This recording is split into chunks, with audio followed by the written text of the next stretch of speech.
Broke ass nigga, what you do today? The young OG, bitch, I talk more shit than Dogface. The most dangerous voice in Detroit is running all over the YouTube streets. You better look over your shoulder, because you never know who or what's going to get it next. Because Dogface TV is in the area. 5, 4, 3, 2, 1. Let's go. Let's go, people. Mic check. 1 2 1 2. Mic check. What the fuck was that? I heard that What was too. that? Well, it's some creepy shit going on before we even start. Oh shit! What it sound like? I know we ain't tapped now. No, that's Detroit gossip on some bullshit. Hey, listen, this is the YouTube Streets panel in full effect, and it's been a long time since the full ensemble of usual suspects have showed up for work. I'm really only talking about one person, though. You feel me. What up, though? Yeah. So my name is Dogface Calderon. This is the YouTube Streets panel, right? And so since we got a person who ain't been on this motherfucking 2 months, we're gonna let you start off by introducing yourself. Who are you, sir? And where you come from, sir? So, time for me to reintroduce myself in Detroit gospel back in effect, going off my hat is. Let's get to the BS as we usually do. Let's get it. Okay, and we have everybody's favorite uncle, aka the Beat Factory 313, aka Uncle Juice. What up, though? Tap in, y'all. Hit that like, comment, subscribe on all our pages, and make sure y'all go follow that the newest member, Baby Dial's page. You feel me? Right. Speaking, that's a perfect segue. Should we make Boogie go last? See, as the moderator. Yeah. No, hell no. Hey, listen. They said my new job is being a stripper since I got us on here late tonight. I keep telling them, I'm like Tommy, I ain't got no job. Time to go to work. Public Figure Boogie TV's in the building. And last but not least, it is the newest member of the panel. And out of everybody, it's nocturnal time. So arrogance when arrogance presents itself. The only person who has a picture of themselves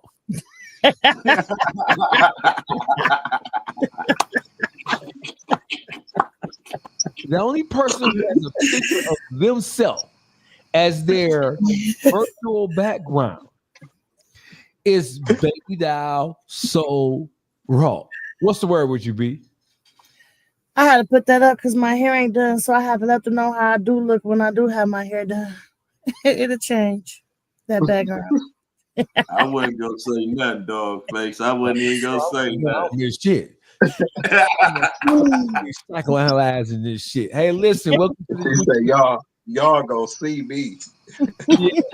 Welcome to the YouTube Streets panel. We've had a very, very tumultuous. I'm using big words here. I got a dictionary right here. Right. we over the last 40 hours, we didn't kick up a lot of dust around here. No, you have. No, ain't no you and team, baby. Ain't no you and team. You feel me? Ain't no you and team. Oh, you know we got your back. You feel me? Dog, Yeah, Timu. it's the dog Crazy as hell. pound, baby. Timu. Ain't no you and team. I'm trying to figure out how the fuck we get back to the. Where the fuck did we go? Can y'all see me? Yeah, we can see. Yeah. Y'all can see me? Okay, because I'm trying to figure out where the fuck I went. All right, hold on. Is that it? There you go, right there. So listen, last 40 hours been very up and down with this shit. And yeah, the higher we on nocturnal time. Detroit Gossip, where have you been, my good brother? Man, I've been everywhere where I shouldn't have been listening to gossip. Sounds about right. So you've been on the prowl for good gossip shit to bring back to the group, right? Listen, Man, I don't even know where to start. There's so much motherfucking gospel going on. Hey, listen, listen. It just so happens that we are so the YouTube we have Detroit is on fire, and it just so happens that we have made national news at least 3 times in the last week alone, and it's a shame. It's not been because of anything positive. It's been because of the amount of carnage that has taken place in the streets, and It ain't been no good news. None. No good news. No good news. Gossip, you are in the streets. You are the ear to the streets. So, what's up with all these YNs acting like grown people? This exactly what you said. What's up with the YN? That's a question that's always raised. I ain't gonna be no answer to it, right? It seems as if it can be a real life contest going on right now. Who can drop the most bodies in record time? That's what's going on. It's like a goddamn game that started off TV that came reality, bro. That's what it seemed like. You know what I mean? Did y'all catch the lady on the news that was reporting and it was shots being fired behind her while she was reporting? She cut that report short. She told them, we gonna have to end this here. She got up out of there. She ain't no war correspondent. She had to. She's no, nigga. No, I'm not a war correspondent. No, normally when the news come out, the niggas put the guns up, but not that night. But that's how you know her job don't love her. They ain't sent her out there with a bulletproof vest or nothing. Back to what's wrong with these YNs is their mamas and their daddies need to hug on them a little more. They need to kiss on them kids and tell them they love. It's a lot of kids out here feel neglected because a lot of these parents are so fucking selfish that they put their own themselves before their kids. You know, they put raising their kid before even raising their kid. I mean, put other things before raising their kids, and these kids feel by themselves. So they definitely gonna handle. It's anger, it's rage. They enraged. They're angry. They feel. I know. Because I'm an orphan any myself. Well, my mama gave me away, but I thank God I had God. But I know my sisters and my brothers, like my brother in prison right now under the jail. You hear me? My sisters and them, they in and out of jail. It's all rage and childhood traumas is real out here. So it's about these motherfuckers loving on their kids, kissing on these kids, and letting them know they do mean something. They are here. Some kids act out just because they want to be seen. What they say, bad publicity can always be good. They feel like anywhere it goes, if I act bad, maybe somebody show me some attention. You know, so it's just attention seeking to me. I mean, and they lashing out. You got a group of bad kids. They ain't love by each side. They just lashing out on each other. One thing what's going on though nowadays, the parents and the children so close of age, right? They not raised if I am the mother, I'm the father. When you talk about somebody that's like 14 to 13 years age gap, that's brother and sister age. So they raised them like this is my homeboy and this my homegirl instead of parents. So the same bullshit they was on, they giving it to their children as if they the homeboy or the homegirl instead of the daughter and son. That's a fact. It's definitely generational. It's just a generation curse that's going on because you got a lot of parents like, I'm not going to treat my kids the way my parents treated me, and that's how they become their friend, and that's how they lack certain morals, values, or principles because the way they were treated. And then like a lot of people is so crazy because a lot of people is so hush on what the real big problem is. People never want to talk about child molestation. You get what I'm saying? That makes a motherfucker a killer. You get what I'm saying? That's deep, and people so hush on that, and you got family that know that a certain person is a child molester and they want to keep it hush, so they sweep it under the rug, and that makes that child feel some type of way. That makes that child feel hatred and don't respect and lash out. A lot of these kids that's angry, I'll put my bottom dollar on it, that is because it's molestation somewhere where they've been violated, in some type of way. You got parents taking their anger out on the kids, punking their own fucking kids, treating them and beating the fuck out of, like we were just speaking on a certain person that did it to their own, mad at one person and at an adult and want to take it on their kids. You beating on your kids because your light bill can't get paid, or you mad because you had this kid, or you mad because they mama ain't shit or they daddy ain't shit. These kids are suffering, is taking on a lot of consequences that they don't deserve. And it's not fair. It's not fair to these kids. These kids is not being loved properly. I'm not trying to give a pass to a child, but kids don't just come out and be hated, be hateful. This is what you're taught. Because a kid is born automatically innocent. So whatever's been instilled in them is a product of their environment. There's so much hate is a generation curse. And they keep it going. They ain't loving these kids properly. You hit it right there, that with the they being taught they prodigy of their environment. See, today's society, even the ones that do got their parents in their life, today's society promoting the violence. They don't promote drug dealers, they promote killing. You want to be recognized in today's society out these YNs, you got to be a killer. You got to be doing that, because it ain't just affecting the inner city, and that's why I'm saying it. Because it's coming from the suburbs too, and they coming from a 2-parent household.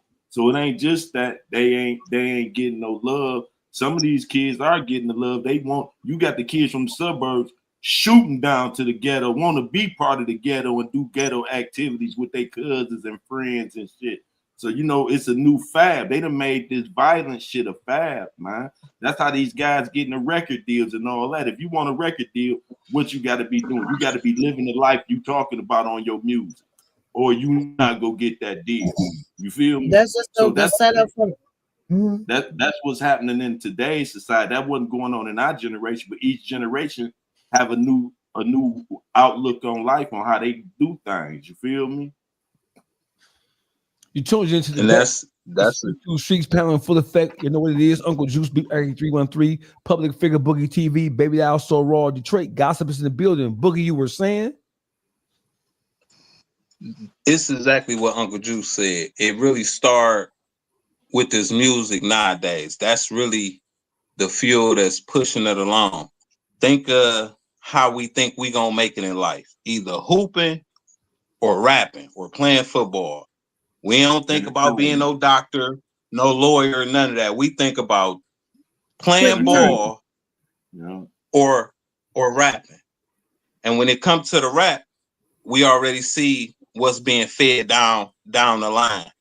In order to make it to where you going the fast way, and I seen it, and it come from people that's straight up and down, live the good life. They just good at their craft. When you get to a certain point, you want to make it fast or you want to make it slow. The fast way is join the game. That's going to be your faster way in through the door. We know some rappers who became Bloods and Crips well in their 20s, all because of the rap game, though. Not because that's what they was into. They just wanted to make it faster. And they adopted everything that came with it. I disagree. Being on drugs. I disagree with that's not I can understand that's not this. I'm telling you that's not this. That's not this. Coming from that's not this. So we're talking about every kid not treated bad or go through. I know where we come from, but I know some hell of a parents, and it's just the way we want to live because of what we see on social media and what we want to be. And I'm telling you, and sometimes it's that simple. And just because kids come from a 2-parent home, don't mean that home is good. That home ain't good. It's just too. It could be two fucked up people together raising kids, and sometimes some shit is genetic. Some shit be genetic too. You got to be careful who you lay down with and who you having kids by. But these nowadays, it ain't got nothing to do with trying to get on. I mean, get on faster. I don't think it's going to be the rap game or basketball. I think it's the dope game. Kids that want to get fast money is scamming in a dope game. You get what I'm saying? That's they fast money. It ain't got shit to do with rapping or playing basketball because these kids don't even go outside to be even to even exercise or want to play fucking basketball. These kids are stuck on a fucking computer somewhere watching YouTube. I can understand the rap videos, yeah, they're promoting bullshit. True enough, but that's an outlet. But it starts somewhere. They're just part of it. It started at home. It started home. It started at home, then they gotta get out the house and go to school, and people in school. Niggas in school making fun of you because what you don't have, and if you're not with the hottest fashion and shit like that. This is anger instilled into these kids. It is people a kid just don't hear music and say, "Oh, I want to be that." No, that's just they hear the story, the backstory to this of why a nigga became a fucked up person, and they say, "Oh, I can relate to that, so I'm gonna do what he did." It No, starts at home. we ain't saying they just listen to the music. The music is guiding all of them as a whole, so they seeing this as a fab, so it's a group thing. It ain't just a single person. They saying this what everybody doing. This the end thing now. Catching a hat. You hear them all saying, "I got to catch me a hat." You ain't got no hats. It's they making it. They follow every trend. They follow every trend. Every last one of them. They don't miss a trend.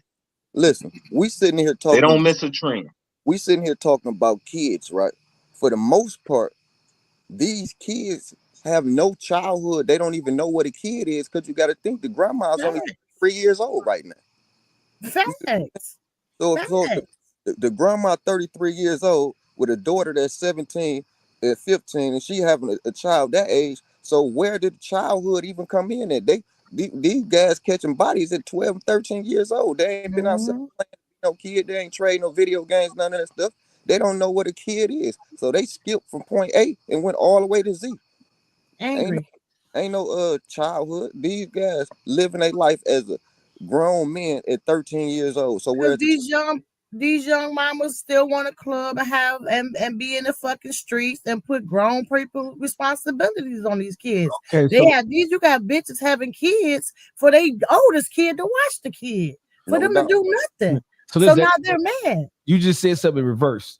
You said that bitches are having kids for the older kids to watch. That shit is reverse, but it's true because obviously what you're saying is that you got bitches having babies and they ain't worried about raising them because the oldest kid gonna raise them for them. And the oldest kid don't even know how to raise a kid because ain't nobody raised them. Yeah, they watch. So raising them just means change their diaper, make sure they don't run out in the street, get hit by a car, and make sure they eat and feed them a hot and ready or a noodle. Some hot dogs. That's a fact. Hey, that's a fact. Kids be 8 months old eating noodles. You hear what I'm saying? Ain't no more bottles. They don't even get them no bottles. Fuck Similac. Because I didn't sold the wick and I sold the food because I had to get me some bundles, bitch. Oh, yeah, so get my nails done. Watch this, right? Let's catch this for a second. We spent the first 17 minutes of this podcast talking about children, talked about young adults, kids. They're not even young adults as far as they're kids who have entered into the world of adulthood backwards. They haven't entered into the world of adulthood through academics or through any personal positive accomplishment. They've entered into the world of adulthood through criminality, drug abuse, and every other crazy vice or behavior you can think of. So we know that no matter how they got to be that way, they are that way. There are multiple influences, and there are multiple reasons why the kids are like they are now. We talked about the lack of proper parenting, proper guidance. We talked about and that covers everything from young people having kids that they're not ready to parent. Having a kid and being a parent ain't the same goddamn thing. We know that. Mm-hmm. And then you have a situation where our environment, our neighborhoods, our hoods are so dysfunctional that we have all manners of bullshit that kids are faced with. So like kids in the suburbs are faced with shit too, but kids in the ghetto have it that much harder because they're faced with poverty, they're faced with violence, they're faced with drugs, they're faced with just underperforming, underachieving schools, a fucked up school system, and they're faced with not really having the opportunity to see any successful people in front of their face. I'm gonna tell you something. As a kid, I saw successful people. I saw both sides of the fence. The successful people, even when I was doing wrong, I still knew that being successful was possible because I had some examples. A lot of kids nowadays, their greatest example is the gang bang motherfucker who they mama with, who got the gun, and they're being raised by Roblox and GTA, YouTube, and there's no guidance with the shit. So we spent the first 15, 20 minutes talking about kids and the impact and the role that kids are having and the behavior of kids are having in the inner city, in the ghetto. These kids in Detroit, we've made national news maybe 3 or 4 times in the last couple of weeks, all because young children have either died or committed some type of big grown ass act. So what the fuck is going on in the city of Detroit to where we are seeing all these young kids so callously engaged in such violent, murderous behavior? We talked about how young kids may have, and so and what Baby I'll say it is, and I agree with. So sexual abuse amongst preteen adolescents, that shit is underreported and under talked about in the Black community. Because when it comes to child abuse and negligence and molestation, almost every Black family, we know somebody. We get to the point now where when I was coming up, I didn't really know anybody who had been molested. And if I found out somebody was molested, that was like, oh shit, that was major news. That was like, oh shit, are they okay? Nowadays, right? Shit is so pervasive in the Black community, right? And it's not being addressed. And like it was stated earlier, when you have a child who's been molested, it's a couple of things. Statistically, they say that 75% of the kids who get molested, they go on to become molesters. They're angry, they're frustrated, they don't understand what happened to them. And even as they grow into young adulthood, they've never really had the opportunity to deal with it due to embarrassment or due to parents not want to address it because the parents don't want to be exposed. They don't want to be referred to as negligent parents. And so you have a whole generation of children who are growing up malnutritioned and undereducated, underloved, and haven't been victims of abuse. And we are creating monsters. The monsters ain't starting at 25, 21, 26. The monsters in the Black community are starting at 12, 13 years old. And that's some crazy shit. And I always like to go to the end of what the point is. My point is to say, like, hey, we've gotten to the point now where if you have a household and if you're trying your best, even if you're not perfect, if you had a kid in that household or a child in that household, whether your child, your nephew, your niece, or whatever, I'm of the opinion that you can't allow one bad apple to affect all the other apples that you're trying to make sure that they're okay. So, and the reason why I say that, and I'm sorry for being long-winded, but the reason why I say that is because in the ghetto, we can't afford to take no chances. We can't afford to wait and see, because it got to the point now to where motherfuckers are chopping motherfuckers down. They mowing niggas down without a second thought. So a parent's responsibility, no matter what, is to protect their nest. If you have somebody inside that nest or inside your household who traveling in a different direction than you're traveling, as a person who's trying to caretake the whole household, if that person is traveling in a different direction and that direction is bringing problems, is bringing beef, is bringing violence or the possibility of violence to your household, I'm of the opinion that you have to remove that seed from the rest of the household, because nowadays in the ghetto, motherfuckers are killing indiscriminately. They don't give a fuck if a nigga 12, 14, 20, 21. And parents need to be more involved And once you see a child, because most of these kids ain't just been thrown out there, it's still love in the hood, man. Motherfuckers are still, it's some siblings, it might not be proper love, but it's some kind of love. Motherfuckers ain't just teaching their kids to go out and be no killers and shit. Some of this shit is just kids doing what they think they big enough to do, like always. Even in our generation, we did what we thought was we were big enough to do. But nowadays, that shit, what we was doing, going out, sneaking out, going to parties, stealing the car, shit like that, shoplifting a little bit, or doing experiment with drugs or whatever. Nowadays, these kids, their little experiment is drilling and killing the motherfucker. And I'm saying, and I'm going home, going to bed. These kids, first of all, they didn't get the intellectual power. They don't have the intellectual maturity to understand that when you go out, and most of these kids doing shit without even considering the consequences of their behavior and their action. That's why you see so many family members getting shot, sisters and brothers and cousins of the kids who really doing all the drilling and killing, because they doing shit and the families, their brothers and sisters, mothers, grandmothers, they ain't got no clue about what the fuck little boo-boo was doing. So my question to y'all is, if you have a bad seed inside your household, right?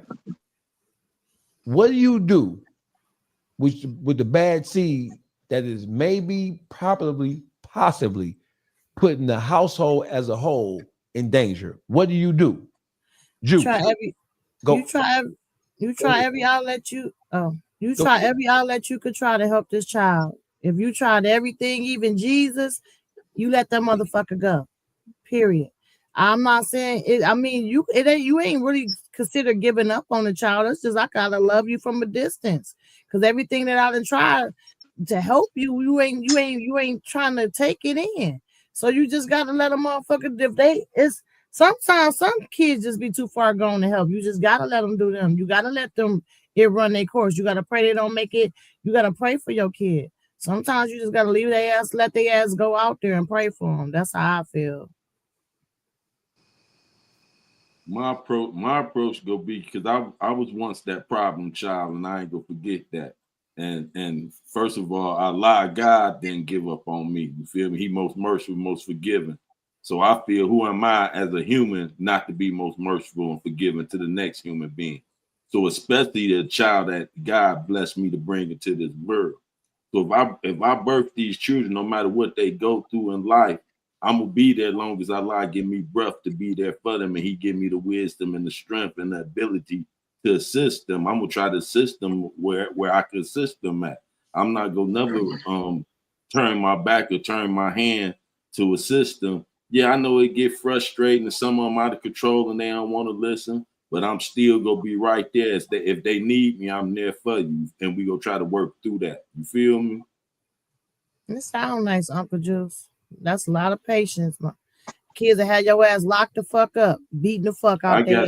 I got 6 boys and 1 girl. Trust me, you feel me? And I ain't got no little kids, and my kids active.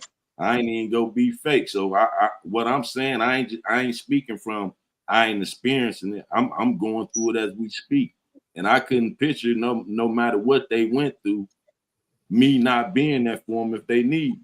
You feel me? No matter what they did. But what type of man are you though, Juice? I'm like, I'm what type father. of man? I'm trying to be a father. like how you grew. You came up in the streets, right? Right. That play a part of why and how. Maybe you showed your kids certain things as far as not showing them, but they seen what you was doing. So that's you holding accountability. Like, I'm staying with my kids because I was like this. This all they seen to me. If you not a father like that, if I'm in, you know what I mean, nigga, this what the kids see us. We gotta be accountable for that. So yeah, we gotta stand with them. If you a man that don't know that side of me, Boogie, I got children of a dog. Okay. I got children raised in the suburbs that they don't know about Juice for real. But look, let me pause, y'all. Okay. Let me pause, because Tay in the comments says she wrong and this is why women can't raise boys. And you're fucking right. And that's why men need to step up and be a man for their sons, because a woman can't raise a man. I could teach him and guide him in the right ways, but what they need is their father. And my son has his father, true enough, but his son, my son's father, baby foot my fucking son. Instead of chastising your son and teaching your son to be a man, it's different. It's hard. I can't. Me being a female, a little boy gonna look at me as if I'm just come off soft anyway. I'm a female. A young man gonna think a mama is soft anyway. So what I got to say, really, is like, yeah, I hear you, but I ain't no bitch. You feel me? So it is gonna take a man. So you're right. I've never said that a woman. It's hard to really explain. It's really hard to explain. All these men need this, like Jews. You a man. You a father. Of course, it's going to be different. Of course, you can deal with that with your sons because they're going to give you different responses. When it's a mother trying to raise a badass boy, it's different. It's hard. It's not the same. It's so fucking hard to the point where a woman, we have a lot of crying days where it's like, this motherfucker ain't hearing me. They don't hear their mama like that. You know what I'm saying? Let me be the man because they feel like my daddy ain't here. So I gotta, a lot of little boys act out. I ain't gonna say act out, they man up and try to be a big boy because they father not there to help their mama. And they see their mama go through shit and they want to make sure their mama straight. They want to make sure her bills paid. They out in the street to make sure their mama straight. You know what I'm saying? Only way I can make it to really make him understand is to make sure I have a good man in my life to show him how to be a good man. You get what I'm saying? But a woman by herself can't even put up with a badass little boy at all. Trust what I'm telling you. Especially when she got other kids to raise. So listen, I think, go ahead, Gossip. When you talking about having a bad seed amongst multiple children, right? Once you recognize and know that this bad seeds have the influence to show the other children things that you haven't taught them, it becomes upon you as a father to recognize that this child is doing what he's doing to shield the rest from that one child. But even though we recognize and doing our best to shield the bad child from the rest with his activities, as fathers, we don't supposed to turn our back on them just because the BS that he on. You know what I mean? As fathers. Okay, so we have an epidemic now. We have a thing. We have a thing going on in Detroit. And that thing is there is a shortage of fathers. And we know that the black family is being led in large part by black women. More than 50% of households are being led by, and in my thought process, it's like 60-70% of households are being led by black women who have children with no real strong male role models in the play. So right now in the city of Detroit, let's talk about what we get right now. We have young black men who are engaged in grown folk activity. When I say grown folk activity, I don't mean smoking weed and drinking. I mean these motherfucking young kids are running around this bitch marauding and terrorizing like the Warrior. Y'all ever seen the movie The Warriors? Right, the gang movie. Yeah. If you haven't seen The Warriors, it's the quintessential example. It is the most famous gang movie in the history of Hollywood. So my thing is this: speaking about bad seeds. So if you have we ain't just talking about bad seeds from the Bible. No, these bad seeds we talked about, Chucky dolls, are not. These niggas are Chucky dolls. These bad seeds are with their bad selves, with their I know everything. I can't be taught anything. I don't need no big homies. I don't need no OG. Come on. Right? These bad seeds, these are not just typical bad seeds from the biblical sense or just being rebellious against mommy and daddy. These bad seeds are picking up choppers, switches, glizzies, glockies, and they're going out into the community and they beefing with other young people, same people, same age they are, and adults. And what they're doing and the criminal shit they doing and the violence they committing is coming back to the doorsteps of the people who they live with. So we ain't talking about bad seed like little Tommy won't listen to me. He won't clean his plate. He He won't fold his clothes up. We ain't talking about no shit like that. Let's keep it gangster. We talking about in the city of Detroit, you got a motherfucker 15 years old. You can't say shit to him because you afraid he might kill you. We ain't even as grown men, we ain't comfortable checking and correcting these motherfuckers because you don't ever know what the fuck you're gonna be faced with because the kid grew up with no daddy, a mother who was just displaced from the situation, maybe abused, maybe grew up watching mama use drugs and getting beat or whatever the case may be. So the end result of kids being not raised properly is these kids going out and being their biggest grown self. So my question, right? We want a common sense approach to what's going on right now. Right now, we got young kids who will shoot your ass dead.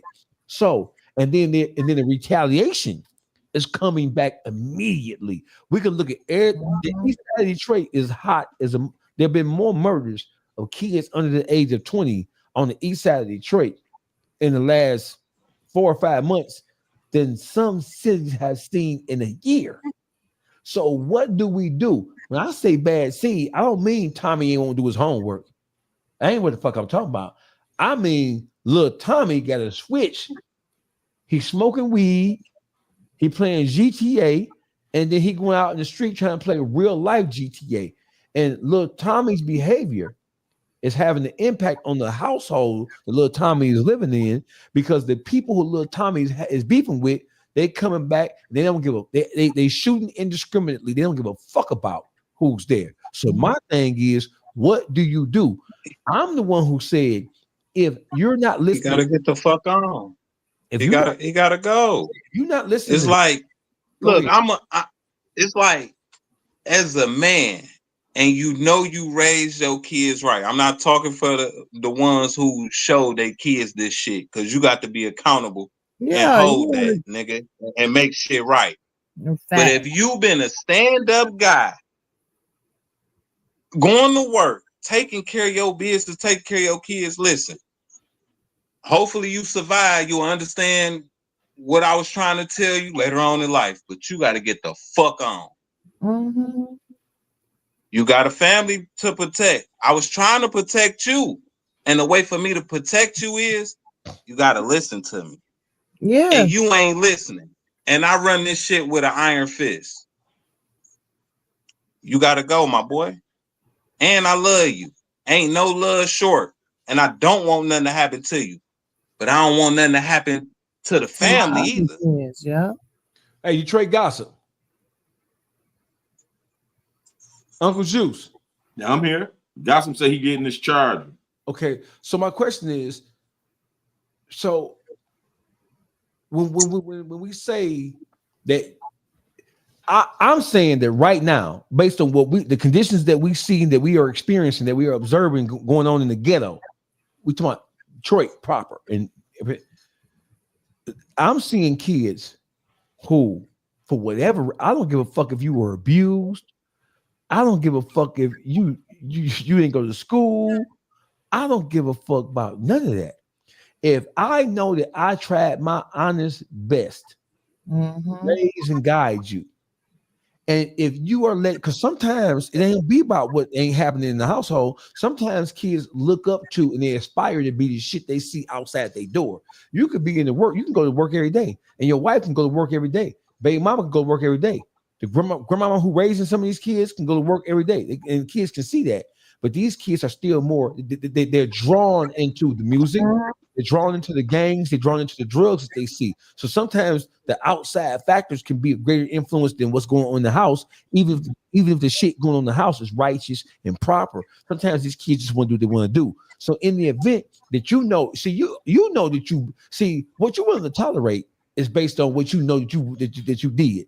So as a parent, I know I'm a good fucking parent.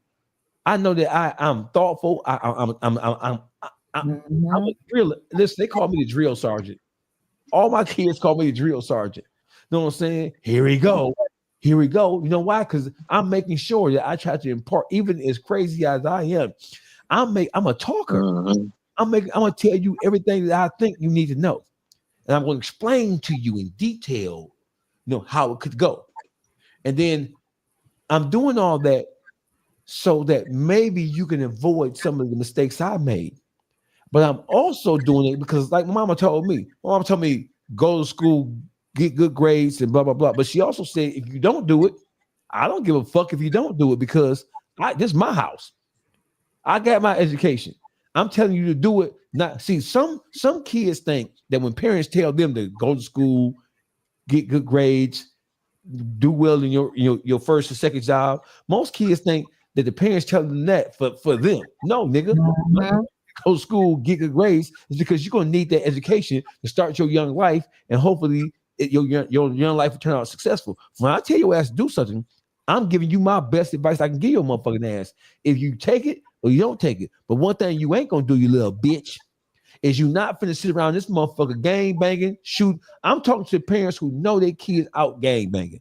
I'm talking You to got a lot of these kids as Malibu's most wanted. They want it's some kids that the gang you just want to do this. Yeah, I feel you. Them type of kids that just want to be ain't lived a life or even had any problems that just want to be out here like that.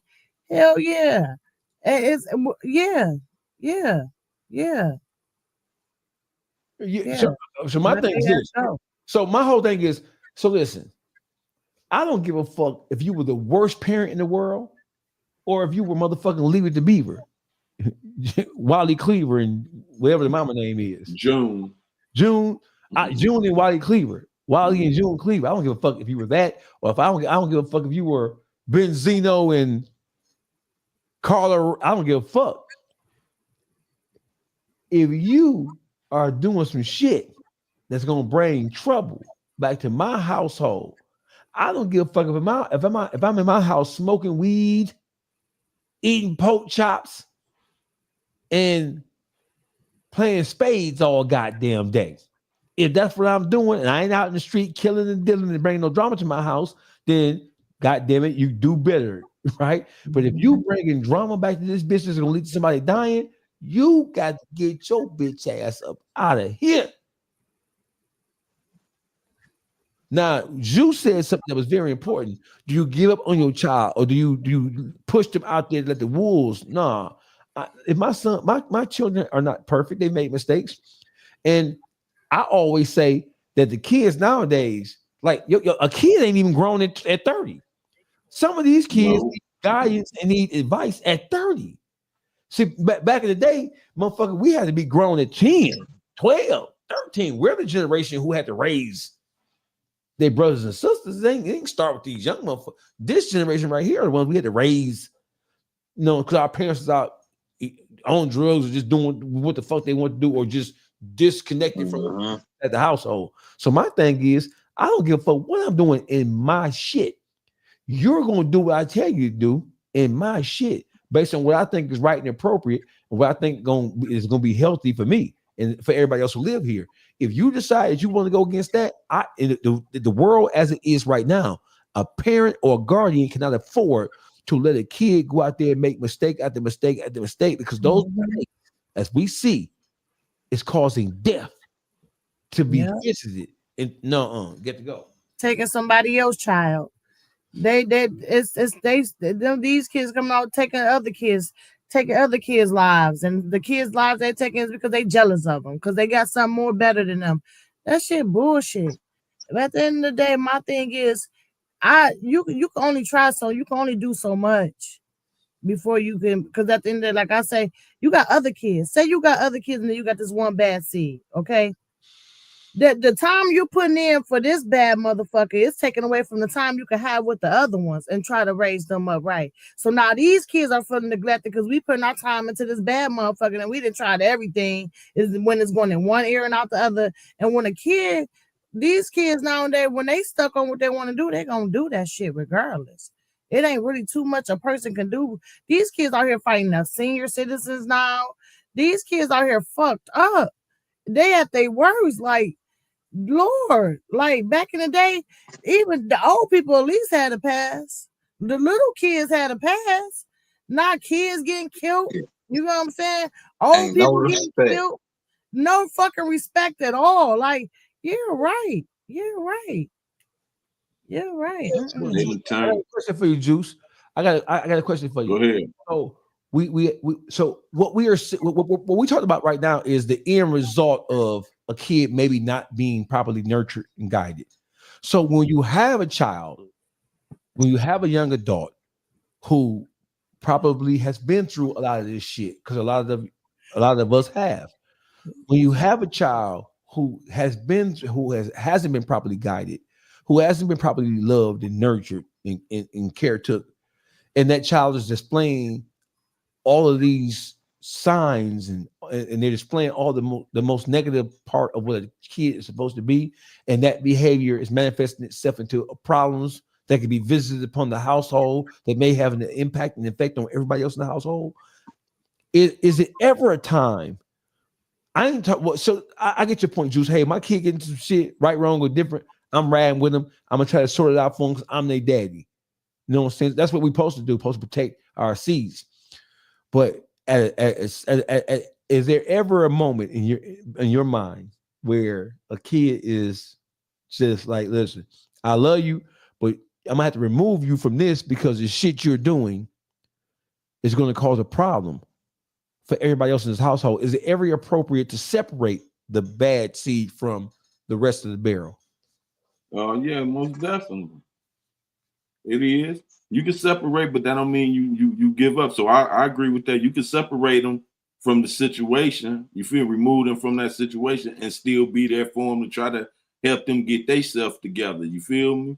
So yeah, I agree with that. Yeah, it is a time you might have to separate them. You might have to, we done had to get sent out of town. You know what I'm saying? You get too bad. Like I got too bad. My mom sent me to California with my grandfather. You feel me? When I was young. So yeah, sometimes you might have to remove them from the situation, but that don't mean you gave up on it completely. Or I'm done with you. You doing that life. You on your own. No, I never do that. But yeah, I would say, man, I gotta get you out of here. You bringing too much heat over here. I'm gonna take care of you over here. I'm gonna get you, set you up over here. Make sure you straight over here, and I'm gonna be back and forth over here. Make sure you straight. But we got to get you away from this situation and change your environment. See, sometimes you got to be able to change to help a child change their situation. You got to change their environment. You want a kid to change, but you got them in the same environment around the same influence. You feel me? So we can't just put it on. We go turn our back on them and get and push them out the nest. You feel me? We might have to change their condition. You absolutely right. We might have to change their condition for them. You feel me? Yeah, and if they don't take to it, and they don't take to it, then shoot, you do it from afar. Hey, I did all I could do. I'm still here for you, but you gotta, you know what I'm saying, you gotta figure this one out. Now you keep on. I've been doing this for the last 15, 20 years with you. Yeah, when you go get it right. You feel me? Raising kids is like it's not a precise science, especially in the world we live in now. We have to constantly make adjustments, and we have to tweak shit because we're fighting against all the negative shit that a kid can see from the outside of the household, and then we're trying to make what we're doing appear to be fair seeming inside the household. So it's a lot of pressure on parents now. And you learning as you going with it too. As a parent, you gonna be learning. You feel me? We ain't got it ain't no parenting book. Ain't no life book to tell you how to live life. You feel me? So you go from experiencing bumping your head, being faced with trials and tribulations on how to handle the situation once you face with it. You feel me? So yeah, having them children. Having a bad child is like having a child with a mental problem. You have to look at it like having a child with mental issues. You feel me? Oh, we're gonna get to that higher wants to know what's up with the description. Oh, we're gonna get to the description. We're gonna get to this bitch ass Calico Jones. You just hold your horses. But before we get to him, since we're on this subject, let's go into what we see happening right now. One of the Band Gang is one of the most popular rap groups in the history of the city of Detroit. They lost another one of their members by the name of Boom. He passed away. He was at a repast a couple of days ago, and somebody came through, the YNs, as we so affectionately refer to them as, The YNs came through and they shot the reception up. Was this on the east side or west side? It's on the East side. east. Do you think you're making? East side. East side. Okay. So I don't even know how to even approach this conversation because I want to do it as responsibly as I possibly can. So what happened is that while attending a repast for somebody who passed away, one of the band gang members by the name of Boom, he was basically stalked and he was murdered. He was shot and along with several other people. And was it just him who had passed away? Or was there other people who passed away? Was so far we only heard that Boone passed away, but it was multiple people shot. Multiple people shot. Okay. So Like 3 people shot. Okay, 3 people shot. Okay, so then something happened that shook the city of Detroit down to its core. You had a father who, in his mind, believed that his daughter was responsible for lining up the shooting, helping to orchestrate the shooting that took place at the repast. And this father, he took to social media. We all know Detroit Rap, Detroit News, Metro News, they reported that the feds came in with local law enforcement and they raided between 10 to 15 houses in one day, in a couple of hours, trying to curb all the violence and the gun violence that's going on in the city. And they had a specific emphasis on gangs and younger people who were just off the charts.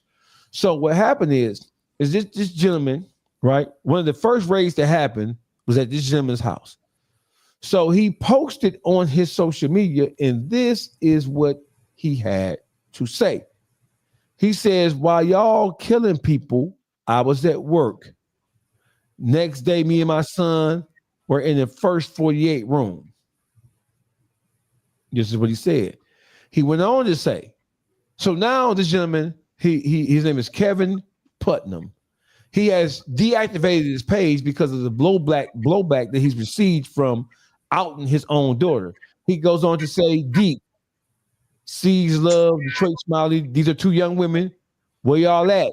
I'm free now. So after I clean my house up, and he's talking about this right here, you see is the raid. These are the feds and the local law enforcement running up in his house. And his house was the first house they ran up in, looking for guns and looking for the vehicle that was involved with the shooting in the Band Gang Boom situation. He says, I'm free now. After I clean my house up, I'm lurking, I'm coming. You going to jail, y'all going to jail. Y'all involved in murder and had my son pick you up in that car registered to me. They think he came with the guns. Do you know people are dead? So he's talking to his daughter and his daughter's friend, who's a female also. He goes on to say, he's making all these posts. While y'all killing people, I was at work. Next day, me and my son was in the first 48 room. So he's sharing all of the new clippings of what happened at the repast. He goes on to say, damn, hey, Detroit Smiley, who is his daughter, this is how you do us. They hitting your grandmama house next. Then what? So he's letting her know that the feds are going to her grandmother's house looking for evidence of what took place for that shooting. Tell your sister and cousin I said thanks. That's crazy. Grandma might have a heart attack. They said it's crazy. They had me and my son in the first 48. See more. So it says them guns that y'all know about. He telling everything. You hear me? So the question here is, obviously, this gentleman, he believes that his daughter played a role in lining Band Gang Boom up. He all but says it, right? Mm-hmm. My question to you is this an example of young people doing what they want to do and then what they do potentially having an impact? Now, my question is, as a father, would you have, even if your daughter would have been implicated in something like that, would you have taken to social media to No, basically confirm and out your child? Under what circumstances, if any, would you have done that, Juice? no, I wouldn't have took it to social media. Even if I felt I had to get cut her off for what she did, I was that mad. You done brought this to my mama house. You bringing it to our house. You got me arrested. I still wouldn't have took it to social media and put a target on her back. Even if I'm gonna cut her off and put her out, you could do that. I ain't against that. If that, that's your choice as a parent. You feel me? You got your rules for your house. But in the same voice, I'm not go intentionally just because she careless with the family lives. I'm not go intentionally put her out there, not knowingly. I could be setting her up for failure, deliberately saying that she done this and she set this boy up. I could be setting her up for the killers from both sides. I wouldn't do that deliberately. No, I wouldn't have put my child out there. None of them, her or him. You feel me? Baby down. Yes. Do you think that the Mr. Kevin Putnam, you think him acknowledging and basically all but admitting that his daughter had something to do with it, do you think that was an appropriate thing for him to do? I mean, it depends on what type of parent you are. If he ain't no street dude. I mean, if he said from how I'm taking it and how he's doing it, in his head, he think he getting the target off his family. She hot. So let them know it ain't, because clearly he probably felt as if everybody knows her, especially if the police that had him in the interrogation room. So that means the police already know who did what. You feel me? He just didn't want to feel like he was a part of that. So now, just because the police arrested him don't mean the police got it all figured out. But he don't know that though. You don't know. You got these squares from Delaware. You got these some people just don't deal with the police. Ain't never been in police context, so they don't know how this shit go. He ain't no street nigga. He probably feel like you gotta pay attention. On the post, he say you going to jail 3 times. That's all he thinking about. He not thinking that he putting a target. Let Doggy Face ask the question again. Ask him the question again, Doggy Face. We getting away from the question he asked. The question is so let's look at it again. So here's the post that we're talking about. So this is Kevin. He's tagging his daughter and his daughter's friend. She's a female also, right? He says deep as a result of him being angry that his house is being raided, and I'm assuming he's finding out that his daughter played a role in the death of somebody of Bang Gang Boom at the repast. So I'm assuming he's proceeding with the thoughts that she did this or has something to do with it in his mind, because he says deep, right? He tags his daughter's friend, sees love, and Detroit Smiley, who's his daughter. Where y'all at now? I'm free. The police have let them go after questioning them. So after I cleaned my house up because they ransacked and fucked this house up, I'm lurking. I'm lurking. I'm coming. You going to jail. You going to jail. Both of y'all going to jail. Y'all going to jail. So he owned that. Y'all involved. He said y'all involved in the murder and had my son pick you up in that car registered to me. They think he came and got the guns. They think he came and got the guns. So that's what the police was questioning him and his son about. Y'all involved in the murder and had my son pick you up in that car registered to me.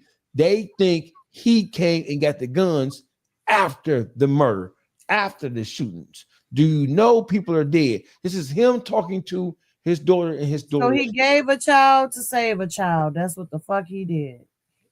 He gave a child to save a child.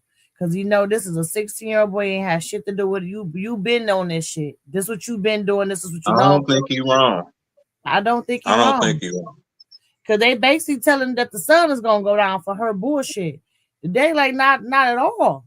That ain't him, it's her. And he gave a child to save a child. And maybe sometimes sending your, I don't care how nobody fucking feel about this, but sometimes sending your kid to jail will save them from being killed in the streets. You get what I'm saying? Sometimes I know it's old school parents will be happy when some of their kids get locked up because they rather the jail get them for the streets get them. Now, his question was saying that was the daddy wrong for doing it? No, he's For not. one, no, he wasn't. Right, I hear y'all on that, but for one, ain't nobody proven that the girls actually played a part. The police is doing an investigation, so they didn't just raid that man's house and say they go raid his mother's house. They doing a raid on about 15 different houses. So it's evident. Let me finish. It's evident that they don't know exactly what transpired. They're fishing themselves and they trying to put things together. It sounds like because that car fit the description of the shooter's car. That's why that car was implicated, because it came through at the time of the shooting was evidently just over with. I don't know when the car came through exactly, but that car fit the description, and evidently they cleared them because they let the daddy go. So that's why I'm saying I wouldn't just rush and went to social media and put no target on my child back when in fact he don't know exactly if she actually did play a part in it, because the police don't know if she played a part in it. You feel me? They right now just speculating and trying to build a case to see who played a part in it. So for him to run straight to social media and throw his daughter out there like he knows it's a fact, it ain't been proven the fact that they did anything yet. Just because the police came and got you don't mean you did do something. So why would I throw my child out there and I don't even know all the circumstances yet? Because the police don't even know all the circumstances. That's what you think. You don't know what the police discussed with that man in there. But I'm pretty sure whatever the police discussed with that man there, they had facts on some shit. Trust me. The police, whatever they told, and they was, as he said in there, they was trying to thinking his son had something to do with it. The police would tell you certain shit, and when you ain't being interrogated, and they told him certain shit that the daddy know for a fact his daughter did it. You get what I'm saying? This man ain't guessing. One, I'm pissed because you've been fucking tore up my house. They done came in and shit, tore his house up. You know what I'm saying? So that's another thing. And then they trying to pin something on his 16-year-old. Yeah. And then they asking him where was he at this time. He let them know I was at work while they was out there killing. But so everything you saying show that they didn't know. They didn't know until they started raiding people's houses. They put in the situation together. So they knew enough. If they knew for a fact, they would have warrants out for their arrests for them girls. These are the people that they got on the news. Fuck what they told the daddy. They would have got on the news. The police. They've been on the news about the case all along. Not. That's not how investigation go. You just said they know for a fact. So if they knew for a fact already, they would put warrants out for their arrest. If they knew for a fact they did this, they need a witness. If everything draws them to this one chick, right? If everything drawing them to these people, okay, they can't just go on. They need they need a witness. See, we don't know all what drew them to them. We just know the car drew them to them. See, we don't know. We ain't read nothing else about nothing else. See, right now we throwing extra stuff in. That's why I was saying let Dogface read what it said. We only could go off what they said. Everything else now we adding to it. So now what we know they said, they grabbed the daddy up. They questioned him. They believed his story. They let him go. Behind them getting the daddy, they still ain't came back and said, we want warrants for them girls' arrest to talk to them. You feel me? The daddy ain't say, it's time for y'all to get questioned. They looking for y'all. The daddy said they about to go to my mama house next. You feel me? That's mean they still investigate. They ain't told to get the daddy no for show evidence. They don't do that. They still building the case. So how are they getting the daddy house and the grandma house? Where are they getting this from? So the car fit the description. The car that the daddy got fit the same description. Is it the right car? Did they ever say it was the right car or the false car? Right? They never said it was a right or wrong car, right? They had to say it's the wrong car. They let the daddy and them go. The car registered to him. So if they let him go, they don't. They can't believe that's the car that played the part. They took the car. They took the car. He just had an alibi. He said he was at work. The That's why they let him police, go. but the police took the car. They took the car. So that's not saying that it's not. The father had firearms in the house too, so they took the car and they took the firearms. They confiscated them. Right. To see if any bullets matched up to any of them guns in this house.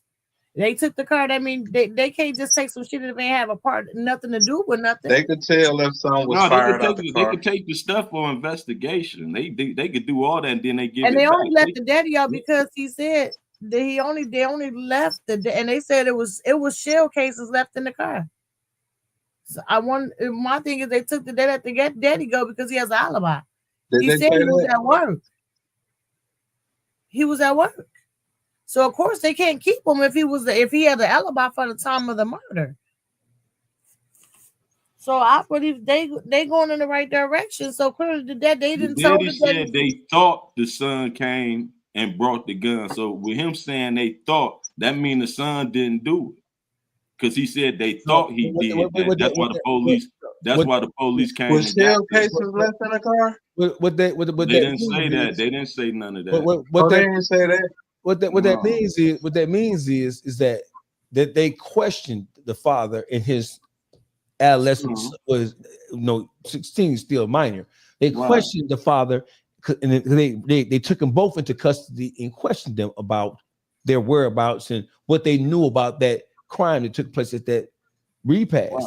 And they obviously told the son, because the son went and picked him up. Right. So the father is upset because the police obviously told him, your daughter and her friend were somehow, some way involved in this. And we think they called your son to come pick them up to help get them guns that were used to commit this crime away from that scene. So the police think that's what happened. The 16-year-old son, he didn't have to know any of that happened because he's 16. How much is he aware of? You hear me? Who? Ain't no telling what the 16-year-old said to the police. I'm sure he told him I wouldn't pick my sisters up. Yeah. My sister and her friend up. I'm sure. He's a kid. He's scared. He don't know what the fuck going on. That's what scared kids do. They tell it. Because that's what he was taught to do, is tell the truth. And I'm pretty sure the daddy was in there like, tell him the truth. Because you're not going down for this. And that's why the daddy made the statement.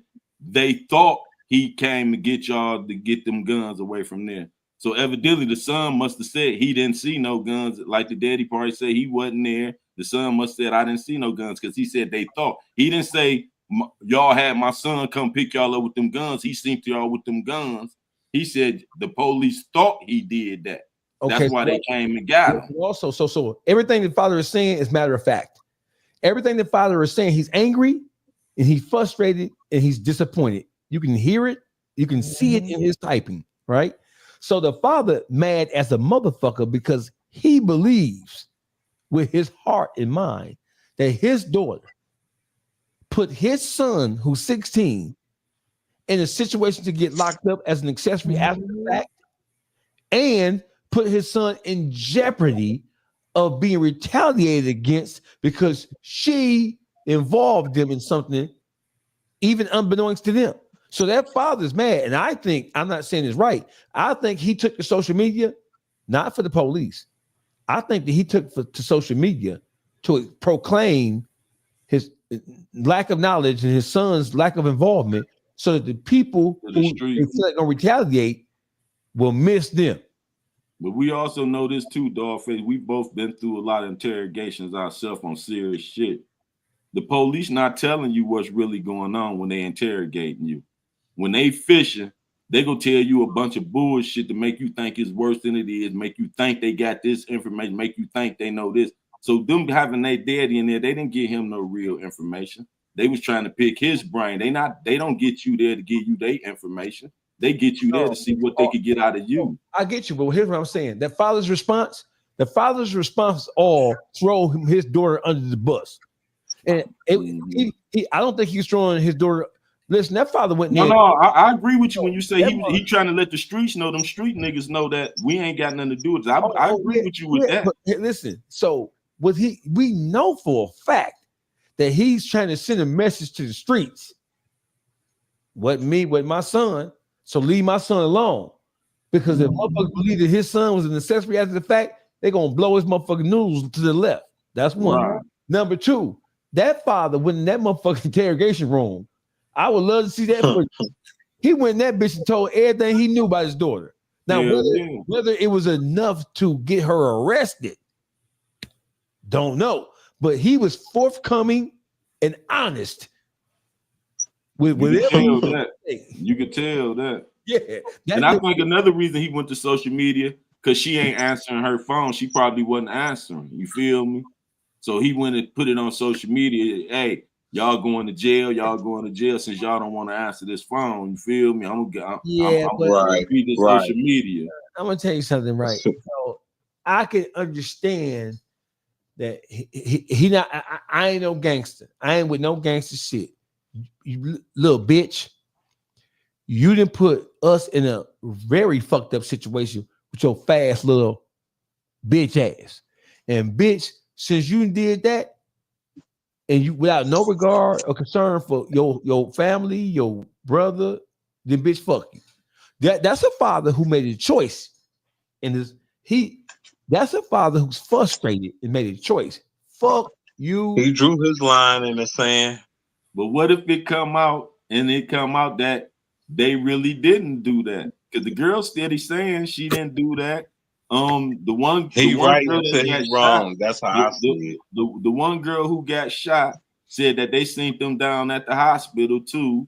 You know what I'm saying? So, and the girls who they saying did it, of course they go say they didn't do it. I know that. They go say they didn't do it. But I'm saying that brother told that daddy something different. That 6-year-old told that daddy something different for him to stand on that he knows. A man, he's not gonna say something that he guessing on. That day. No, he said the police talk. He never said it was no fact. The daddy never said that's no fact, baby doll. He said the police think. He never said it's a fact. The daddy never said it. He said the police, y'all got the police thinking my son did this. He know his daughter capable. He know what his daughter capable of, for sure.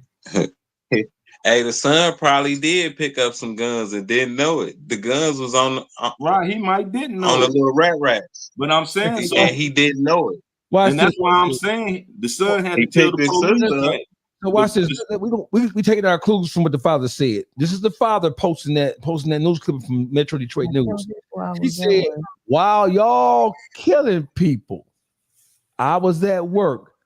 Next day, me and my son in the first 48 room. 3 shot, 1 dead at the suspect shoots up repass in Detroit Park." Okay. The father goes on to say what we just read. He said, other than that, he says, "Deep sees love and Smiley, Detroit Smiley, where y'all at now? I'm free now. So after I clean my house up, I'm lurking, I'm coming. You going to jail, you going to jail, y'all going to jail." That's a nursery rhyme. Y'all he said, y'all involved in murder. This is after he talked to the police. So the fact that the police ain't picked these young girls up now, based on what this nigga is hinting to, just a matter of time.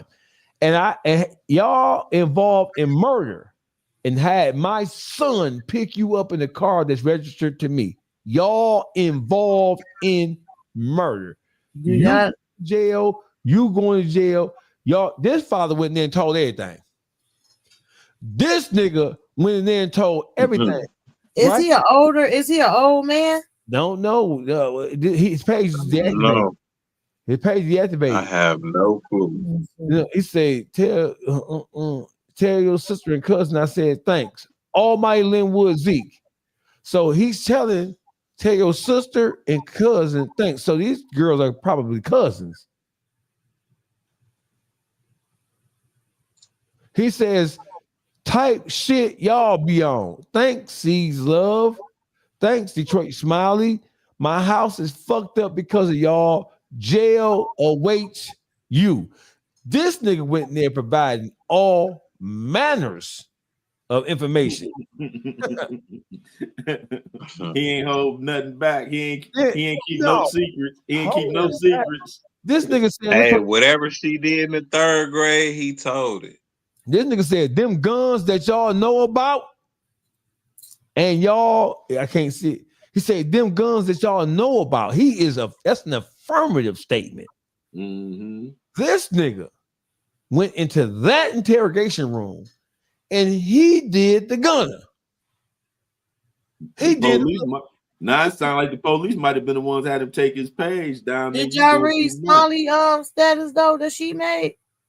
Yeah, I read some of her stuff. She said my pop's a hoe, he been a hoe, and he a rat. We see he a rat. All right, let's go. Can y'all see this? A rat and a snake. All right, can y'all see this? Not yet. You on Smiley page? Yeah, we on her page. Hold on. We going to it. It ain't pulled to that. I be having to send it to myself so I can send it to, because for some reason I can't find this page. So I'm sending links to people and then going to so it says on here, so this is Smiley's response. She says, this is 10 hours ago. I can't wait till the truth come out. Motherfuckers that know me know I ain't never set nobody up in my life. I then been around all types of motherfuckers and with all types of shit and never set up nobody to get killed or robbed. Plus, why would we set the play and stay there while they start shooting? Think, man, for real. My pops a hoe, been a hoe. He a rat and a snake. They only came to his house because my brother got me from the gas station after we got away. And they ran the place and ran in my pop's crib. Then I'm gonna go live and show everything like the real car we was in tire popped. We hit a rock at the park and it popped trying to get away. And we made it to the gas station. Once I leave the gas station, I'm gonna go live. My pop's red car never was there. That car never moved. That's a drop top. Everybody that's seen us, that they know we wasn't in no drop top. So yeah, once our name get cleared, y'all will see. Now I want y'all to keep dick sucking. Is that what that DS stand for? Yeah. You a potty mouth bitch, you. I'm gonna keep dick sucking. I ain't never been in no nigga beef and never will. I don't gang bang, never did, never will. So stop playing with us like that for real. And so let's look at some of the comments. We got multiple comments. It says, ain't talk. It said, ain't talk. It's got comments in this motherfucker. There you go. We on your ass, shorty. We on your ass, shorty. Someone right there calling Cam Peep the crime scanner. Flat out, I love you, cuz. So basically, the nigga involved himself in some shit that ain't got nothing to do with him. Blah, blah, blah. So it says, y'all need to get right with God. Let's see these comments, what they say. Girl, you out here setting plays. They on your head. You need to get right with God, you wrong as fuck. Well, we know people can jump to conclusions because what we know is that sometimes even something may look like something, but just because it looks like a certain thing, that don't mean that that's what took place. So do we give this young lady,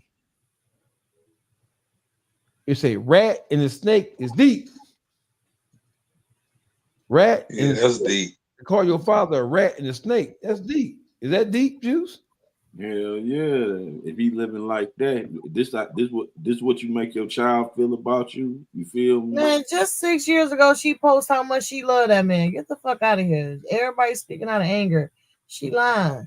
She just mad that her daddy put her out there like that. If it ain't true, I'll be mad too. But if it's true, I'll still be mad that you put me out there. But shit, she got to get up. I don't know. I mean, that was more to it. It's like, what would make him say that then? And he's standing up.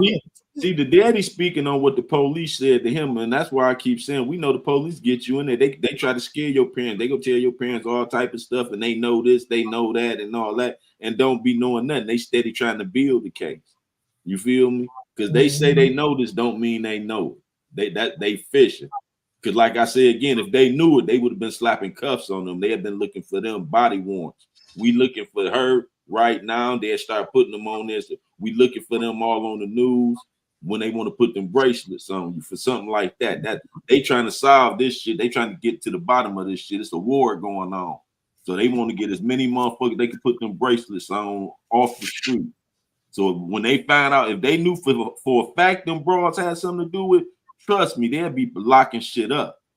When they know they ain't gonna play no games, when they know for a fact, oh yeah, we got enough evidence. If they make up some evidence to say they did it, they would go put them bracelets on them. You know what? So I got a question for you. It seems like Wayne County, they're taking extra precaution when it comes to prosecuting and charging people. Is that because of all the exonerations that are happening now? Because before I'm used to Kim Worthy kind of. You already know how they did us. How they do us. Why is Kim Worthy being so gentle when it comes to this shit nowadays? She never was gentle. That motherfucker wanted No, because it's what you just said. Because it's a lot of that. A lot of people been getting back in court and all that, so they want to make sure they crossing their T's, dotting their I's. Nah, you know. At first, she's like, your name came up in something. You got to prove your innocence. They gonna lock you up first. They ain't gonna wait to get all the evidence. Them exonerations got her kind of shook right now. That pocketbook, they hitting that motherfucking pocket, hit your hip. They hit your hip, making the motherfucker think twice about the shit they doing and what they got going on. Wow. Hey, let's switch speeds for a second, right? So we got that was the most important part of the conversation that we're going to have tonight, right? People thought we were going to start because people say, "Hey, what's up with the caption? What's up?" Let's say they're waiting on the feds. Oh, they're waiting on the feds to come in and strike it up. She says they scared the YN gonna get her. Yeah, they definitely scared the YN gonna get that ass, gonna book that ass. You hear me? They definitely scared that the YN's gonna put them in the pack. So the hire say, "Hey, the hire, if you're still in the building, we finna get to the description. You see the hire want us to go ballistic. We gonna go ballistic. You hear me? It says, remember a few weeks ago. Where the hire at? The hire still in the building? Hey, the hire, where you at, man? We finna give you what you came for." So listen. So I don't think it's a secret that Boogie has geeked me up. Boogie has geeked me up. And Boogie persuaded me to speak my opinion. I didn't want to do it, but God damn it, Boogie made me do it. Out. Boogie made me do it. I want y'all to know that. The hire in the building. What's up? We got you. We going to it right now. So look right here. See, this is what Boogie make a motherfucker do. So I want y'all to listen to what I said, and this is what I said about BMF. I want you to tell me if you agree, don't agree. Leave a comment in the Dog Pound chat. Here you go. Like, what is your disposition with BMF? Like, take me through that. Well, first of all, bro, fuck everything BMF. Everybody who claims BMF, fuck them all. Fuck their mamas, fuck their sisters, fuck their dog, fuck all of them. And I'm saying that with the full force of my motherfucking throat and esophagus. Just so we're on the same page. Fucking mama. That's the fucking mama, dog face. Moving so shiesty and so dirty and so sneaky that if motherfuckers from the east side of Detroit really knew the role that BMF played in a lot of the street shit that took place, motherfuckers from the east side of Detroit wouldn't fuck with nothing BMF whatsoever. Period. Simple as that. And that's the absolute truth. Yeah, so how you feel when people say you're not qualified to speak on this type of business because you're from Pontiac? I'm rich. The biggest rappers and some of the biggest gangsters in the history of Detroit were not born and raised in Detroit. One of the biggest rappers, couple of the biggest rappers in the history, in modern history, were not born or raised in the city of Detroit. They were adopted by the city. So don't listen. That's like saying your world has to be confined to Detroit, which is where you're from. And let's take every experience that you ever had outside of Detroit away from you. Where would you be right now? How powerful would you be? How expansive would your Rolodex be if you only, come on, man. Listen, it ain't about where a motherfucker from, it's about where a motherfucker at. the motherfuckers who be saying that shit be the motherfuckers who had a grudge with me and try to weaponize that shit. You know what I'm saying? But that's like I'm worth over $1 million easy, and I have a motherfucker who stayed with his mama in her basement talking about Detroit. What is your gripe? All right, so here's what happens. Just we're on the same page. So we had this fuck nigga, bitch ass nigga. So here's a message that was sent to me. It says, I see Calico trying to call you a ham in the comments. He got shot up back in the day in the West End of Atlanta for wearing a BMF chain, and he a BMF groupie. He only knows Meech after he went to jail because he was writing him in jail like a fag, dick sucking. LOL.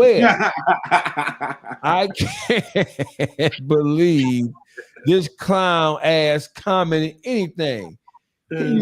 So listen, so I responded, hey, Calico Jones, you dick gobbler.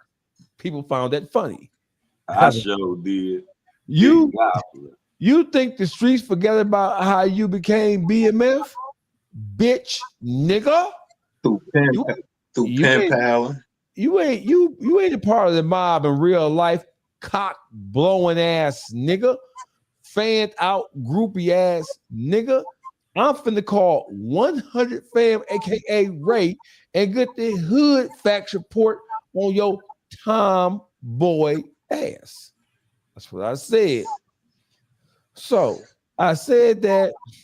The dick gobbler. I said that. I don't know why. I'm irresponsible, bro. I'm irresponsible. You know what I'm saying? The gobbler. The gobbler. This nigga was a pen pal. Nigga, you was a pen pal ass nigga. You feel me? He say he signed in the BMF in cursive. You feel me? Did I make it? They say you win, my dog. he a writing men in jail and shit. You feel that he don't know?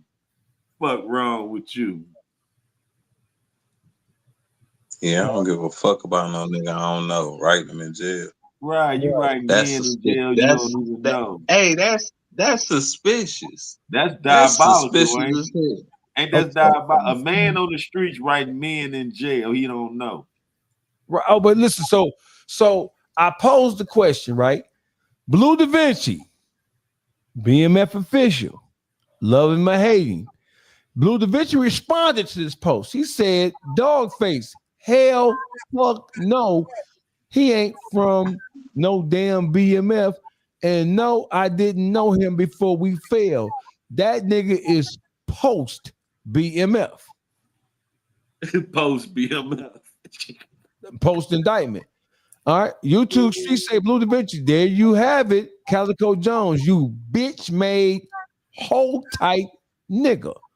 The YouTube streets is on your funky bitch ass tonight. Dogface, me, I said, oh man, I love it. He got to get served. Beat Factory, Uncle Juice, Boogie, Baby Doll, fire that car up. We got to go on a G-Ride. That's what I say. That's what I say. We got to go on a G-Ride. So listen, let me get to the heart of this shit. Hey, Calico Jones, next time you hear grown folks talking, shut your fucking mouth. Shut your bitch ass up. You big dummy, you big dummy, you big cold-blooded dummy. You big dummy, see what you did? You see what you did? You put yourself in the crosshairs of Doggy Dog. You put yourself in the crosshairs of the disrespectful people of the YouTube streets. Because Lord knows public figure Boogie is rude. Lord knows Baby Doll got zero fucking emotions for shit. No filter.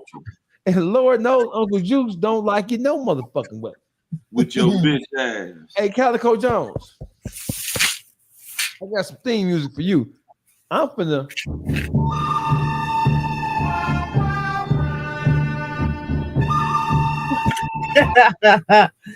There's only one room. There's only room for one of us in town, buddy. Hey, Calico Jones.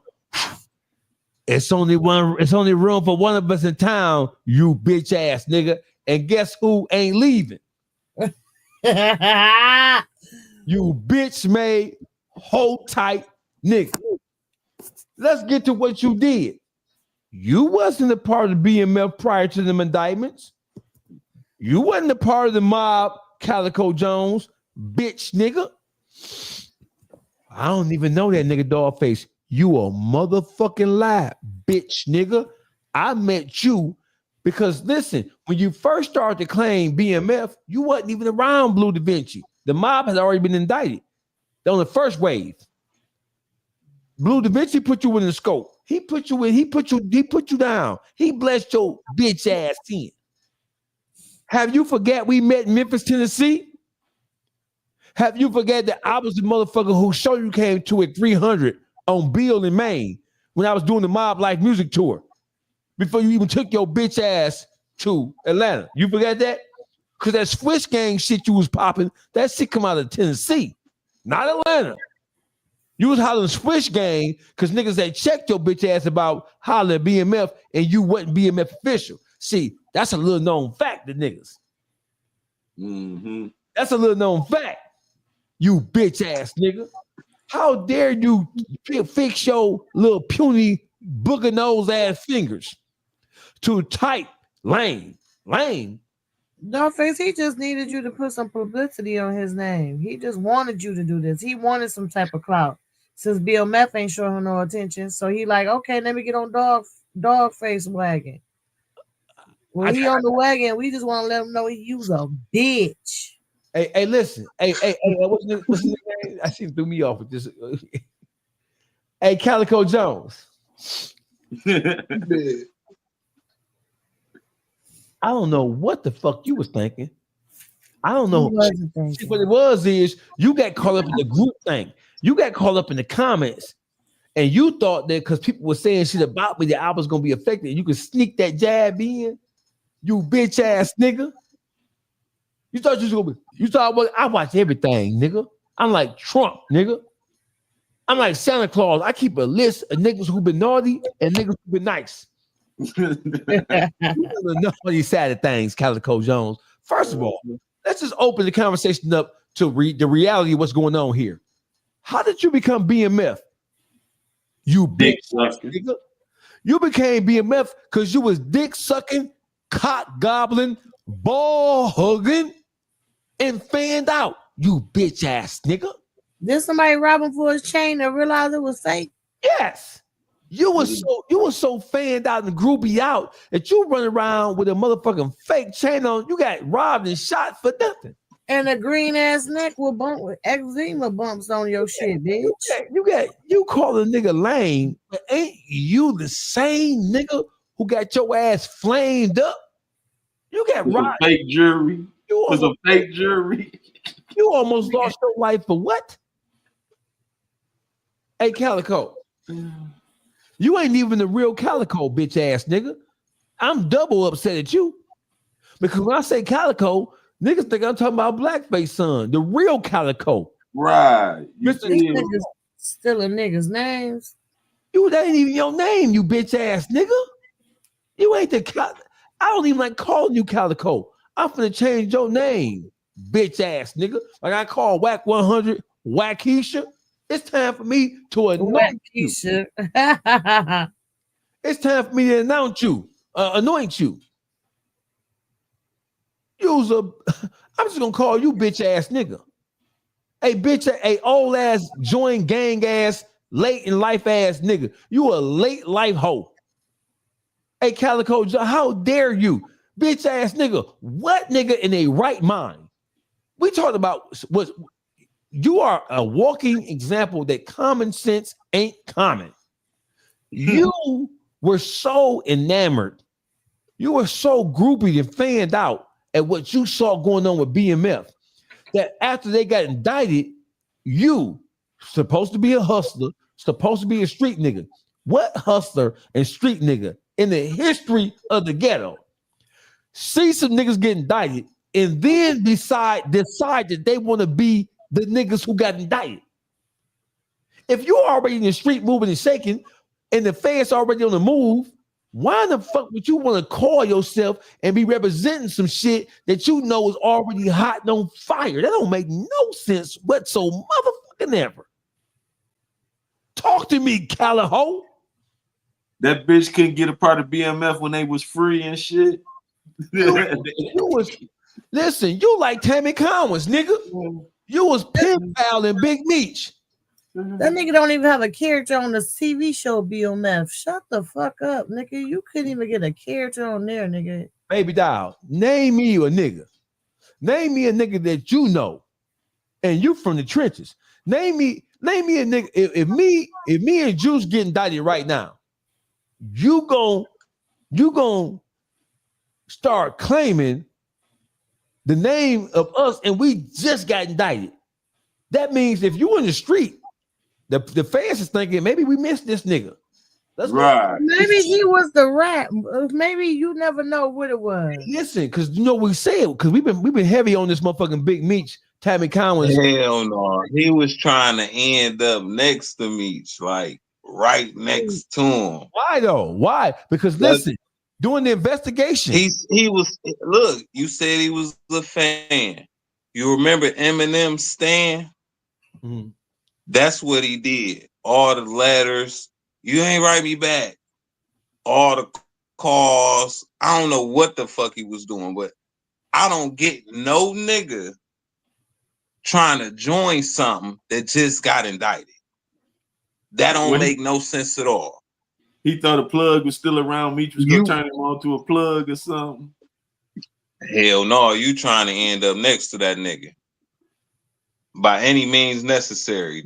Hey, you infatuated with him. That don't make no sense to me. Remember we with said another man. No, remember we said that I want y'all to put y'all thinking cap on here. Remember when don't forget the letters. Yeah. Remember we said that it was motherfuckers who were planted in BMF after the indictment happened. Remember? Maybe I am proposing that Calico went out his way to become a member of BMF so that he can get close with high-ranking members for the purposes of what? Because it don't make no sense that a nigga from the streets watch some niggas get indicted. You watch them because you a fan, bitch ass nigga. So you can't say you ain't watching. You can't say that you ain't enamored with this shit. A nigga get indicted right here.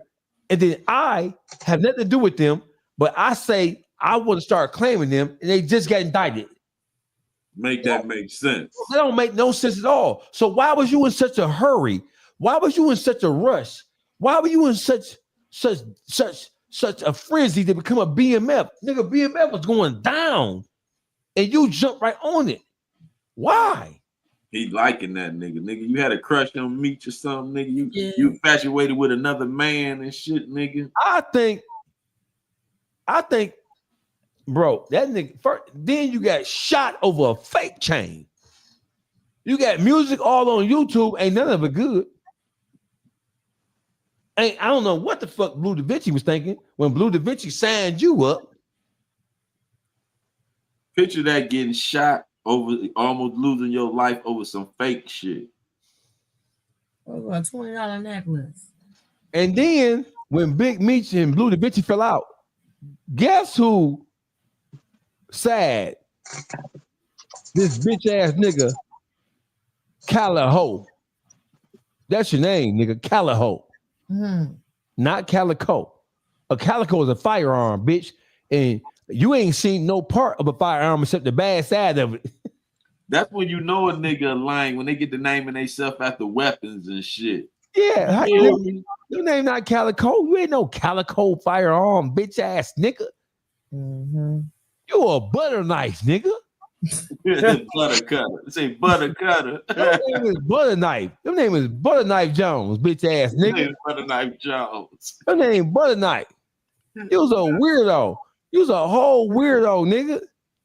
This nigga admiring and pen paling men. He on the streets pen paling men in prison. What type of Man, he Bible called shit that is that? nigga butter knife, boy.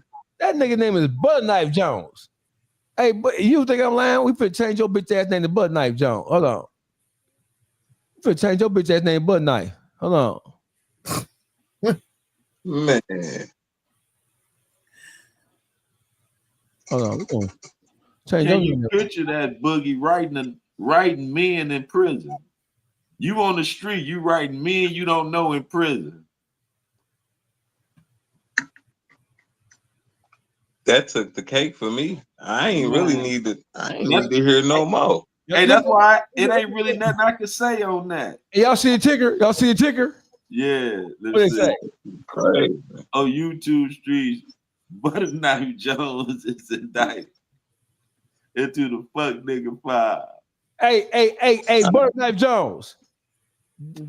You joined BMF after Meech was indicted.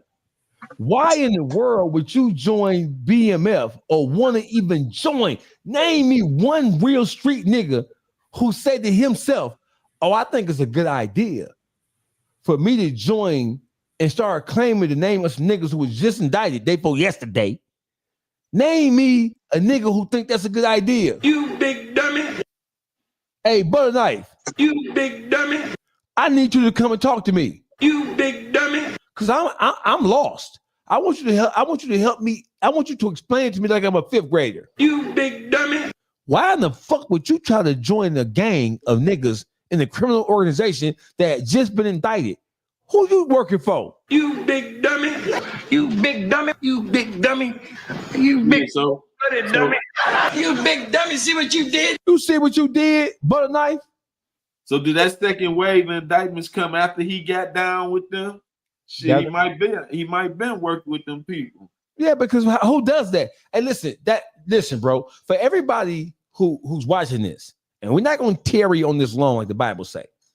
Calico Jones became he sought membership into the BMF organization after Big Meech and Southwest T got indicted. Why on earth would a street nigga who have emotion align himself with an organization that was already fallen? Why?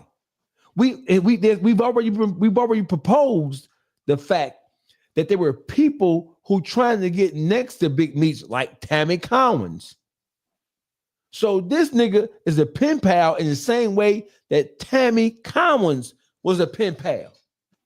Because Tammy Collins was Blue Da Vinci bitch. She pen pals her way into Meech's life rights. Am I right or wrong? Exactly. Facts. And this nigga Calico of Butter Knife Jones, he pen paled his way into being able to officially represent BMF. Why? What for? Boogie, tell me what the fuck going on here for real. I already told you it's already diabolical. I was going off the point when you said he was writing another man in jail that he don't know. Nigga, like that's. And then it sounded like you were saying Blue Da Vinci put him on, and then when Blue and Meech fell out, he sided with Meech. I did say that. I don't know. So it sounded like he had a man crush on Meech or some shit. You feel me? Probably. I'm saying that too. I'm saying it makes sense to me.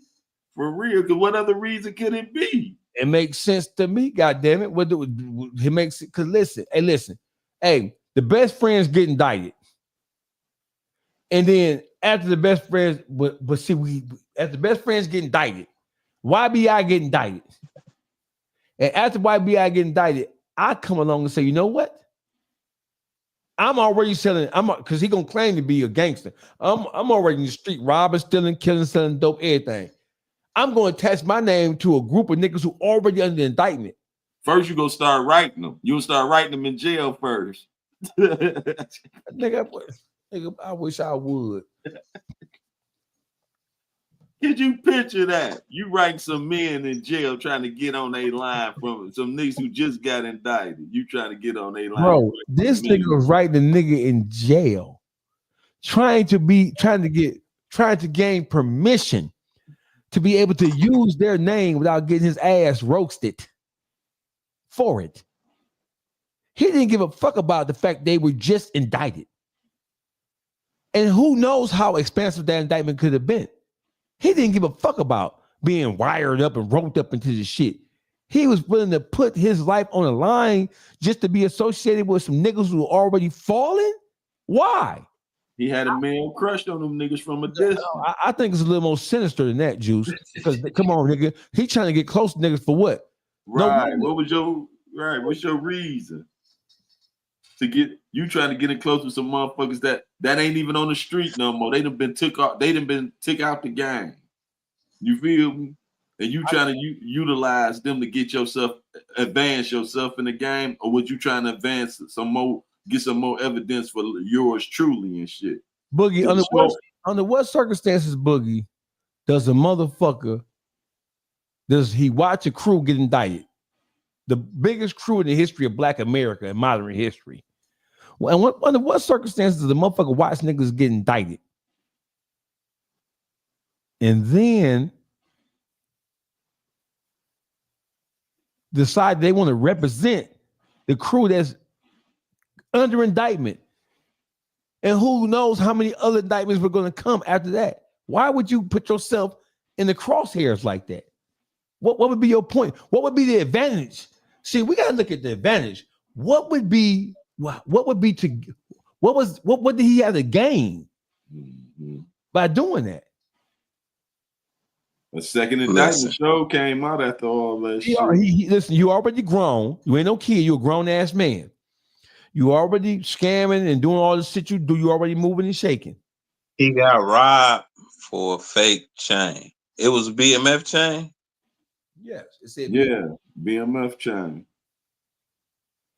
That tell it all. He wanted to be down, man. I'm not changing what the fuck I'm saying. I think he was just groupied out like that. I'm telling you.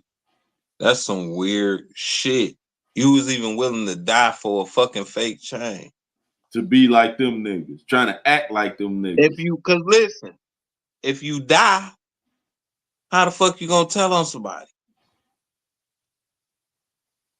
He just wanted to be down. He was willing to die for Meech, nigga. He wanted to be down so bad, he went out buying fake jewelry to play. He trying to play a role. This nigga was in character. He loved that nigga. Just imagine hold on. It's one thing to give a nigga his flowers. Just imagine what the fucking letters was saying. You hear me? Like how deep it got. Man, I did this because of you. I really love how you did this, so I made my life like bro. Them letters got real fucking personal. You hear me? And he don't even know that man. Hey, Juice, just because I'm not gonna know who this bitch ass nigga is, but this the bitch ass nigga who put the little lion chain on Big Meech, the little Detroit lion chain. Oh, straight up. That's it. Oh, that's his bitch ass. That's him. Nah, I know who it is. Nah, dog. Yeah, that nigga got a crush on Meech, dog. They got something going on that ain't manly. Ain't kosher. Right. He a nigga that put he a nigga put the what is nigga at? Don't you block me, you bitch ass nigga.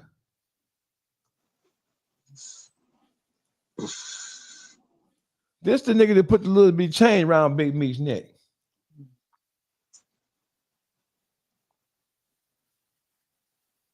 Man, these niggas some characters, man.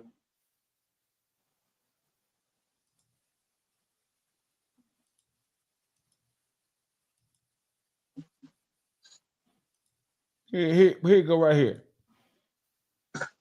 Hell no.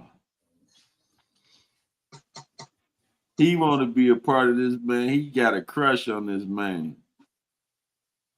Why would you get him this little bitty ass Detroit Lion shit when he don't even fuck with Detroit? Why would you do that? This nigga fanned out, dog. You was a whole hoe. Why would you put that little bitty ass chain on that man's neck? He worse than Tammy. That nigga worse than Tammy, dog.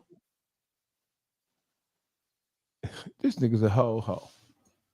The crazy thing is, you want to know something? Hey, long nights and cold sweat. Something about my son. Isolated, talking to these walls. I'm 23. That's my nigga right there. Shout out to motherfucking Toledo. Y'all know what it is. Hey, listen, why in the fuck with you? Hey, Calico. Hey, Caliho. You thought you was special. Oh, you thought that was Jad Turkey? You thought that was Turk. He's a Jad Turkey ass nigga. Hey, Calico. Hey, Butter Knife. Your new name is Butter Knife, you bitch ass nigga. Don't you never in your life, you black funky, darker than Boogie. You darker than Boogie. Don't no nigga darker than Boogie TV talk no shit to me. Think they gonna get away with it. You hardcore, psycho, dick-eating ass nigga. You joined a motherfucking criminal organization after it was indicted, thinking you were going to do what? What was your objective? I'm suspicious of you, Butter Knife. That's some strange behavior. A strange behavior. That shit smell like Johnny 5-0 in me. For real.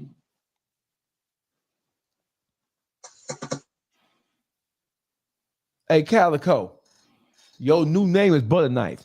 And on behalf of the YouTube streets, I want to inform you that you have been hereunto inducted into the fuck nigga Hall of Fame for being a bitch ass, cur, weak, dick eating, pen paling, fuck nigga. What nigga in his right mind gonna join an organization or even seeks or wants to join a motherfucking dope crew who already just failed? Why would you want to do that? What would be your objective? What would be your purpose of doing that? Right. How does it make you a better man? Well, who you really working for, Butter Knife?